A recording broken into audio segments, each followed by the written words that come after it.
പ്രചാരകരെന്നുള്ള നിലയ്ക്ക്, പ്രവർത്തകരെന്നുള്ള നിലയ്ക്ക് നമ്മുടെ ഉത്തരവാദിത്തമായി അതിനെ കാണണം.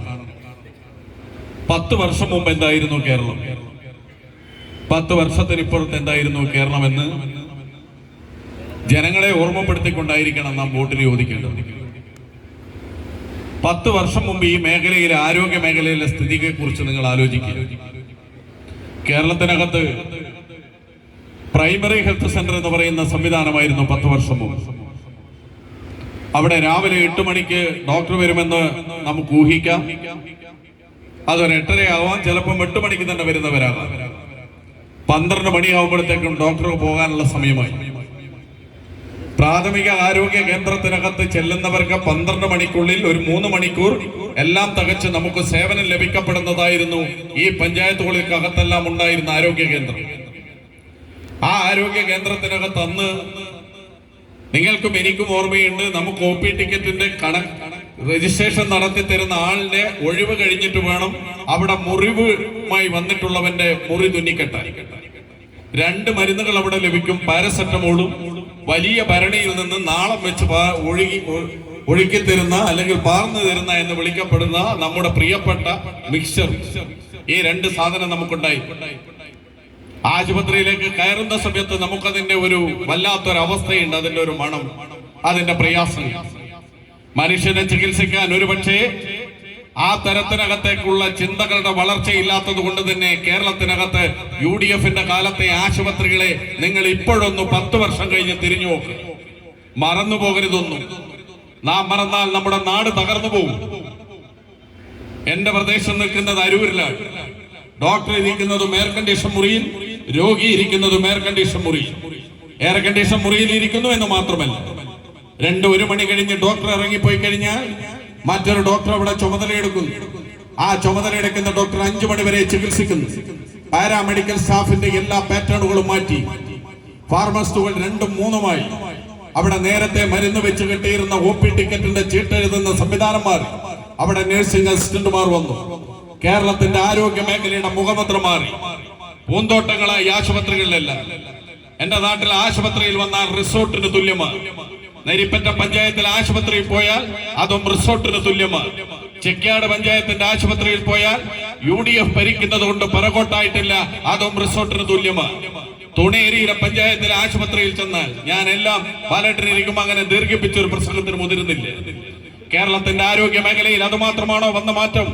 ഇതാ ഈ താലൂക്ക് ആശുപത്രിയിൽ ഡയാലിസിസ് മെഷീൻ വന്ന് അതിന്റെ ഫിറ്റിങ്ങുകളെല്ലാം പൂർത്തിയാക്കി ഒരു 10 ദിവസം കൂടി നമുക്ക് ജോലി ചെയ്തിട്ടാണെങ്കിൽ ഈ തെരഞ്ഞെടുപ്പിനകത്ത് നാം പ്രഖ്യാപിക്കുമായിരുന്നു അവിടുത്തെ ഡയാലിസിസ് സെന്റർ ഉദ്ഘാടനം ചെയ്തുവെന്ന്. ഉദ്ഘാടനത്തിന് വേണ്ടി പറയുന്നതല്ലേ. ഈ കേരളത്തിനകത്ത് വന്ന മാറ്റമാണത്. ജില്ലാ ആശുപത്രി മാറി, മെഡിക്കൽ കോളേജ് മാറി. മെഡിക്കൽ കോളേജിൽ സൂപ്പർ സ്പെഷ്യാലിറ്റി വന്നു. തീർന്നില്ല, അവയവ മാറ്റ ശസ്ത്രക്രിയക്കായിട്ട് ഒരു ആശുപത്രി ഈ കോഴിക്കോട് നഗരത്തിൽ ഉയരുകയാണ്. കേരളത്തിന്റെ മാറ്റം എത്ര വലുതാണ്! അതിനെല്ലാം കാരണം എന്ന് പറയുന്നത് കേരളത്തിൽ അതിനെ നയിക്കാൻ കഴിയുന്ന ഒരു രാഷ്ട്രീയ നേതൃത്വവും ഇച്ഛാശക്തിയുള്ള ഒരു ഭരണകൂടവും ഉള്ളതുകൊണ്ട്. അതുകൊണ്ടാണ് ലോകത്തിന്റെ ഏത് ഭാഗത്തും ഗൂഗിളിനകത്ത് നിങ്ങൾ സെർച്ച് ചെയ്ത് നിപ എന്ന് എഴുതി കാണിച്ചാൽ, നിപയ്ക്കകത്ത് എവിടെയൊക്കെ വ്യാപിച്ചു എന്നൊരു ചോദ്യം ചോദിച്ചാൽ, ആർട്ടിഫിഷ്യൽ ഇന്റലിജൻസിനോട് നേരിട്ട് ചോദിച്ചാൽ നിങ്ങൾക്ക് ഉത്തരം കിട്ടും. ലോകത്തിലെ നിപ ബാധിച്ച പ്രദേശങ്ങളെ മരണസംഖ്യ എഴുതി ചോദിച്ചാൽ 1ഉം 2ഉം 10ഉമല്ല, ആ ഭൂപ്രദേശത്തെ മുഴുവൻ മനുഷ്യജീവനുകളെയും കൊണ്ടുപോയിട്ടേ നിപ അടങ്ങിയിട്ടുള്ളൂ. പേരാമ്പ്രയിലെ സൂപ്പിക്കടയിൽ നിപ വന്ന സമയത്ത് സൂപ്പിക്കടയിൽ പിടിച്ചു കെട്ടിയത് ഈ കേരളത്തിന്റെ ഘടകപക്ഷത്തിന്റെ കരുത്താണ്. അതുകൊണ്ടാണ് ഒരു ആരോഗ്യ വകുപ്പ് മന്ത്രിയെ കേരളത്തിലെ ജനത വിളിച്ചത് ടീച്ചറമ്മ എന്ന്. ആ പേരെങ്ങനെ വീണു? അമ്മയുടെ കരുതൽ ഉണ്ടായതുകൊണ്ട്. അതിന്റെ തുടർച്ചയായി ഇപ്പോൾ ഗവൺമെന്റ് വന്നു. നാം വന്ന മാറ്റങ്ങൾ എത്ര! ഞാൻ ഈ പൊതുയോഗത്തിൽ സംസാരിക്കുമ്പോൾ എനിക്കൊന്ന് കുഴഞ്ഞു വീഴുന്ന ഒരു അവസ്ഥ എന്റെ ശരീരത്തിൽ ഉണ്ടായാൽ, നിങ്ങൾക്ക് എന്നെ അറിയാം, ഞാൻ നിങ്ങൾക്കിടയിലുള്ളതാണ്. നിങ്ങൾ എന്നെ കൊണ്ടുപോകും, ചികിത്സിക്കും. ഞാൻ അതൊരു ബസ്സിൽ വെച്ചാണ് സംഭവിക്കുന്നതെങ്കിൽ എന്നെ ഒരു താലൂക്ക് ആശുപത്രിയിൽ അടുത്തെത്തിച്ചാൽ ഞാൻ എന്ത് മരുന്ന് കഴിക്കുന്നുണ്ടെന്ന് ഒരു വിവരവുമില്ല. ഞാൻ ഏത് രോഗത്തിന് അടിമയാണെന്ന് അവിടുത്തെ ഡോക്ടർക്ക് അറിയില്ല. എന്നെ പരിചയമില്ലാത്തതാണ്. നിങ്ങൾ ഒന്നും ചെയ്യണ്ട. എന്റെ കീശയിൽ നിന്ന് ഈ ഹെൽത്ത് കാർഡ് എടുത്ത് അവിടെ ഡോക്ടർ കൊടുത്താൽ ഞാൻ കഴിക്കുന്ന മരുന്ന്, എന്റെ പശ്ചാത്തലം, ഞാൻ അനുഭവിക്കുന്ന രോഗം, എന്റെ എല്ലാ കാര്യങ്ങൾക്കകത്തും നമുക്കൊരു രേഖയുണ്ടായി. ലോകത്ത് അങ്ങനെയുള്ള ഒരു രാജ്യമുള്ളത് ക്യൂബ മാത്രമാണ്. ആ ക്യൂബയിലേക്ക് നോക്കിയാണ് നാം പറയുന്നത് കേരളത്തിലെ ആരോഗ്യ മേഖല നാം അങ്ങനെ മാറ്റുമെന്ന്. രണ്ടാമത് വിദ്യാഭ്യാസ മേഖല എടുക്കുക. 10 വർഷം മുമ്പ് ഈ കേരളത്തിലെ ഈ കേരളവുമായി ബന്ധപ്പെട്ട ഈ മേഖലയുമായി ബന്ധപ്പെട്ട നിങ്ങൾക്കും എനിക്കും അറിയാൻ പറ്റുന്ന ഈ നമ്മുടെ എല്ലാം സ്കൂളുകളുടെ സ്ഥിതി എന്തായിരുന്നു? ഞാൻ അരൂരിലാണ്. അരൂരിൽ ഒരു മുതലാളിക്ക് മലാപ്പറമ്പിൽ ഒരു സ്കൂൾ ഉണ്ടായിരുന്നു. 2 JCB ഒരു രാത്രി പുറപ്പെട്ടു. നേരം വെളുക്കുമ്പോഴത്തേക്ക് സ്കൂളുകൾ ഇടിച്ചു നിരത്തി. സർവീസ് ബുക്ക് ഇല്ല, കുട്ടികളുടെ TC ഇല്ല, ഒരു സാധനവുമില്ല. അന്ന് നിയമസഭയ്ക്കകത്ത് പ്രദീപ്കുമാർ, അദ്ദേഹം അവിടുത്തെ MLA ആണ്. അദ്ദേഹം ചോദിച്ചു, എന്റെ നാട്ടിൽ ഒരു സ്കൂൾ തകർന്നു കഴിഞ്ഞു, ഞാൻ എന്ത് ചെയ്യണം? പൊതുവിദ്യാഭ്യാസത്തിന് 1957 EMSന്റെ മന്ത്രിസഭ തുടക്കം കുറിച്ച വിദ്യാഭ്യാസവും ആരോഗ്യവും, അതിനു മുമ്പ് മലബാർ ഡിസ്ട്രിക്ട് ബോർഡിനകത്ത് PT ഭാസ്കര പണിക്കറും മൂസാൻകുട്ടിയും ഈ നാടിൽ നടന്നു നീങ്ങിയ വൻകിട പ്രദേശങ്ങൾക്കകത്ത് വൻകിടക്കാരനെ കണ്ട് സ്കൂൾ തുടങ്ങിയതിൽ നിന്ന് ആരംഭിച്ചതാണ് നമ്മുടെ വിദ്യാഭ്യാസം. ആ പൊതുവിദ്യാഭ്യാസം തകർത്ത സ്കൂളിനെ തിരിച്ചു കൊണ്ടുവരുന്നതിന് വേണ്ടി അന്നത്തെ മന്ത്രിയോട് പറഞ്ഞത് അതിന് തകർക്കാനല്ലാതെ മറ്റു വഴിയില്ല. 186 സ്കൂൾ തകർക്കാൻ വേണ്ടി നിൽക്കുകയാണ്.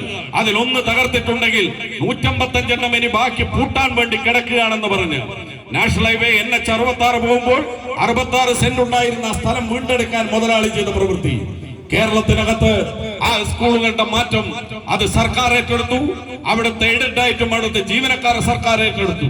ഈ വളയം സ്കൂൾ നിങ്ങളൊന്ന് നോക്കുക, ഈ കല്ലാച്ചി ഹയർ സെക്കൻഡറി നിങ്ങൾ നോക്കുക, പരപ്പൂർ ഹയർ സെക്കൻഡറി എന്ന വെള്ളിയോട് ഹയർ സെക്കൻഡറി നോക്കുക, ഈ കാവിലുംപാറയിലെ ഹൈസ്കൂൾ നോക്കുക, ഈ നാദാപുരം മണ്ഡലത്തിനകത്ത് 3 ഹയർ സെക്കൻഡറിയും ഒരു ഹൈസ്കൂളും, കുമ്പളച്ചോല എന്ന് പറയുന്ന ചെറിയ പ്രദേശത്തെ LP സ്കൂളുകൾ തുടങ്ങി ഇങ്ങോട്ടെടുത്താൽ മാറ്റം എന്താണ്? സ്മാർട്ട് സ്കൂളുകളായി നമ്മുടെ ക്ലാസ് റൂമുകൾ മാറി. മാറ്റത്തിനെ കുറിച്ച് ഞാൻ ഓർമ്മിപ്പിച്ചെന്നേ ഉള്ളൂ. അനുഭവം നിങ്ങളുടേതാണ്. ആ നിങ്ങളുടേതിൽ നിന്ന് മാത്രം നിങ്ങൾ ജനങ്ങളോട് പറഞ്ഞാൽ മതി. അത് പറയുമ്പോൾ നമുക്ക് കാണാം വിദ്യാഭ്യാസ മേഖലയിൽ വന്ന മാറ്റം. ആരോഗ്യ മേഖലയും വിദ്യാഭ്യാസ മേഖലയും മാത്രമാണോ മാറിയത്? ആണെന്ന് പറഞ്ഞ് തർക്കിക്കാൻ കഴിയില്ലല്ലോ. നമ്മുടെ ഈ പ്രദേശത്തിനകത്ത് 2000 രൂപ വീടുകളിൽ എത്തുന്നവരായി കർഷക തൊഴിലാളികൾ, നമ്മുടെ വിധവകൾ, അതുമായി ബന്ധപ്പെട്ട അശരണരായ സാമൂഹ്യ പരിരക്ഷ വേണ്ടവർ, അവരെ ഈ നാടിനകത്ത് വളർത്തിക്കൊണ്ടുവരുന്നു, നമ്മോടൊപ്പം നിർത്തുന്നു. ആ 2000-ലേക്ക് എത്തുമ്പോൾ 45 രൂപയിൽ തുടങ്ങിയ 2000-ലേക്കുള്ള യാത്രയിൽ 500-ൽ നിന്ന് 600-ആക്കാൻ 100 രൂപ കൂട്ടിയതൊഴിച്ചാൽ എന്തുണ്ടായിരുന്നു പ്രിയപ്പെട്ടവരെ നിങ്ങളുടെ സംഭാവന? എന്തിനാണ് UDF-ന് വോട്ട് ചെയ്യുന്നത്? എന്തിനാണ് BJP-ക്ക് വോട്ട് ചെയ്യുന്നത്? ആ ചോദ്യം തന്നെയാണ് നാം ചോദിക്കുന്നത്. എവിടെയാണ് ഈ അനുഭവങ്ങളെല്ലാം? നമ്മുടേത് മാത്രമല്ല, ഈ സന്തോഷങ്ങളൊന്നും നമ്മുടേത് മാത്രമല്ല, ഈ സന്തോഷങ്ങളെല്ലാം ഈ സമൂഹത്തിന്റെ സന്തോഷങ്ങളാണ്. ആ സന്തോഷങ്ങളിൽ ഊന്നി നാം വോട്ടിന് ചോദിക്കുന്നു. ഇവിടെ വീടിനെ കുറിച്ച് ചർച്ച ചെയ്യപ്പെടുമ്പോൾ മുൻകാലത്ത് 1 ലക്ഷം വീട് പദ്ധതിയിൽ ആരംഭിച്ചത് ഇപ്പം 4 ലക്ഷം വീടിനെ 5 ലക്ഷത്തിനെ കുറിച്ച് നാം ആലോചിക്കുന്നു. ആ 5 ലക്ഷത്തിലേക്ക് എത്തുന്ന സമയത്ത് കേരളത്തിനകത്ത് പാർപ്പിട മേഖലയിൽ ഉണ്ടായ മാറ്റം, താമസിക്കാൻ ഇടമില്ലാത്തവരെ കുറിച്ച് പാട്ടുപാടുക മാത്രമല്ല, ഈ നാടിനെ ആ തരുണത്തിലേക്ക് വളർത്തിയെടുക്കാൻ നമുക്ക് കഴിഞ്ഞു. 72,000 രൂപയാണ് പ്രിയപ്പെട്ടവരെ PMAY പദ്ധതിക്കകത്ത് കേന്ദ്ര ഗവൺമെന്റ് തരുന്നത്. ഞാനൊരു ബ്ലോക്ക് പഞ്ചായത്തിന്റെ ഭാരവാഹിയായിരുന്നു, നിങ്ങൾ തെരഞ്ഞെടുത്ത്. അവിടെ ഇരുന്നു കൊണ്ട് ഞങ്ങളുടെ സ്റ്റാൻഡിംഗ് കമ്മിറ്റിയുടെ മുന്നിൽ വന്നു.